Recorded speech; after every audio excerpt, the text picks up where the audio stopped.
We know about the stereotype of white collar workers looking down on blue collar workers as lower class or dirty, but we also need to talk about that blue collar workers stereotype white collar workers as lazy. I do think this is a piece of why there's so much hate for federal workers right now. I do know there are blue collar jobs in the Fed, like maintenance workers, park and rec, and service workers, but I don't think those are the people that civilians are angry at right now. I'm Dr. Anna Kalschmidt. I'm an industrial organizational psychologist, and I research the unwritten rules of work for people from working class backgrounds and people who are neurodivergent. In my research and practice with people who have moved up in social class via employment, there is a shift that happens in the type of work that you do, and it is often causes a little bit of an identity crisis. When you shift from work that is tangible and manual, like the service industry or manual labor, to work that is less tangible and has a weird balance of sometimes you have more autonomy, but sometimes you don't. People can have a little bit of an identity crisis, and they can really struggle to being really good at their jobs, but not good at communicating to their leaders and playing the office politics. I'm frequently told by these people that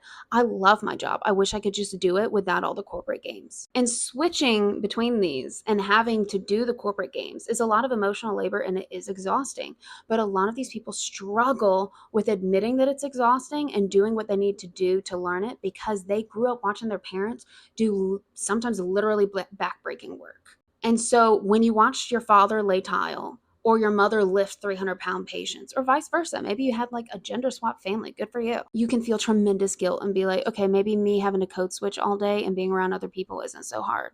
But it is hard and it is real work. And this disconnect and understanding this different type of work and seeing the different type of work is valid is part of the reason there's resentment between like executive levels and the rest of staff. And I said part of, because if you make 351 times what your employees make, which is the average of what CEOs make over their entry-level employees, there are other class reasons why they might hate you.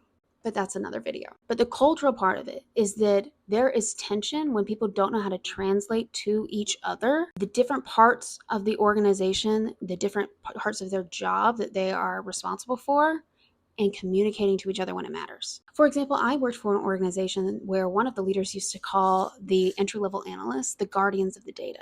And they came into training on one of the onboarding days and was like, we need you because you are so involved. You are in the Excel sheets, and I need you to speak up when I need to make a decision because you are going to know this more than I do because I'm going to know more strategy and you're going to know more like the nitty gritty. And that was such a powerful moment.